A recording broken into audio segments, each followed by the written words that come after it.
ಕನ್ಯಾ ರಾಶಿಯವರು ಆಗಸ್ಟ್ ತಿಂಗಳಲ್ಲಿ ಏನೇ ಕಷ್ಟ ಇದ್ರೂ ಕೂಡ ನೀವು ಮನೋಬಲದಿಂದ ಎಲ್ಲಾ ಕೆಲಸಗಳನ್ನು ಮಾಡ್ಕೋತೀರಾ.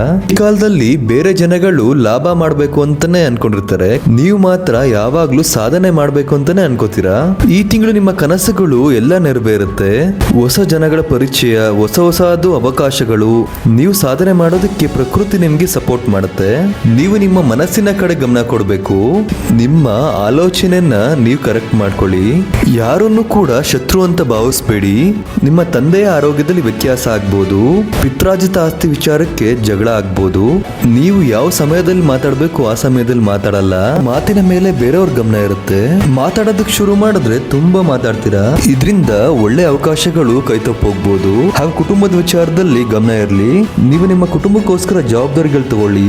ದುಡ್ಡು ಖರ್ಚಾಗ್ತಿದೆ ಅಂತ ನೀವು ನಿರಾಸೆಗೊಳಗಾಗಬೇಡಿ. ಆಗಸ್ಟ್ 20 ನಂತರ ಎಲ್ಲ ಒಳ್ಳೇದಾಗತ್ತೆ. ಹಣಕಾಸಿನ ವಿಚಾರದಲ್ಲಿ ಏಳಿಗೆ ಕಾಣ್ತೀರಾ. ಯಾರಿಗೆಲ್ಲ ಮದುವೆ ಆಗಿರಲ್ಲ ಅವರಿಗೆಲ್ಲ ಮದುವೆ ಪ್ರಸ್ತಾಪಗಳಾಗ್ಬೋದು. ದಾಂಪತ್ಯದಲ್ಲಿ ತಾಳ್ಮೆ ಅಗತ್ಯ. ಯಾರಿಗೆಲ್ಲ ಕೆಲಸ ಸಿಗ್ತಿರಲ್ಲ ಅವರಿಗೆಲ್ಲ ಕೆಲಸ ಸಿಗೋ ಸಾಧ್ಯತೆ ಇದೆ. ಗೌರ್ಮೆಂಟ್ ಉದ್ಯೋಗ ಟ್ರೈ ಮಾಡ್ತಿರೋರ್ಗೂ ಕೂಡ ಒಳ್ಳೇದಾಗತ್ತೆ. ಕೆಲಸ ಮಾಡ್ತಿರೋರ್ಗೂ ಕೂಡ ಈ ತಿಂಗಳು ರೆಕಗ್ನೈಸೇಷನ್ ಸಿಗುತ್ತೆ. ಪ್ರಮೋಷನ್, ಇನ್ಕ್ರಿಮೆಂಟ್, ಜಾಬ್ ಚೇಂಜ್ ಕೂಡ ಮಾಡಬಹುದು. ಯಾರೋ ಹೊಗಳುತ್ತಿದ್ದಾರೆ ಅಂತ ಪೂರ್ತಿ ನಂಬೋದಕ್ಕೆ ಹೋಗ್ಬೇಡಿ. ವ್ಯಾಪಾರ ವ್ಯವಹಾರದಲ್ಲಿ ಬೇರೆಯವರ ಮಾರ್ಗದರ್ಶನ ಅಗತ್ಯ. ಹಸುವಿಗೆ ಬೆಲ್ಲ, ಅಕ್ಕಿ ಕೊಡೋದ್ರಿಂದ ಏನೇ ಸಂಕಷ್ಟಗಳಿದ್ದರೂ ಈ ತಿಂಗಳು ಪರಿಹಾರಗಳಾಗತ್ತೆ.